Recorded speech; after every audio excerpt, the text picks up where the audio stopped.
Welcome to the Tech for Everyone channel, and this is the update that was released today already for iOS. If you're an iPhone user, iPhone 6s and later up to iPhone 11, the update is official today. iOS 13.1 is released today, September the 24th, 2019.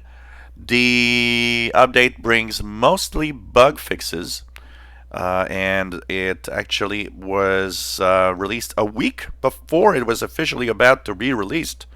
And a lot of people think it's because of the very high number of bugs that were reported in 13. So that's why they kind of rushed 13.1. So it's available in your software download, your system download for updates. Also, those of you on iPads didn't have the version 13 yet. Well, for compatible iPads, IPADOS 13.1 is officially released. So you guys didn't have the 13, you're jumping right ahead to 13.1, and it is now available for iPads also. So check it out. Once again, if you're on iPad, well, you'll be moving on to the new system. We'll have, starting probably Friday this week, a lot of videos showing iOS 13. So if you are wondering the gestures, the things, and how they work, we'll be checking that out.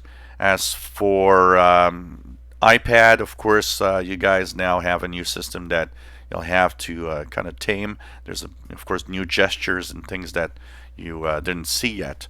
So all of that is available. So iOS 13.1 for those on iOS 13, and iPadOS 13.1 for your first upgrade to version 13 for iPad users is available as of now, September 24th, 2019.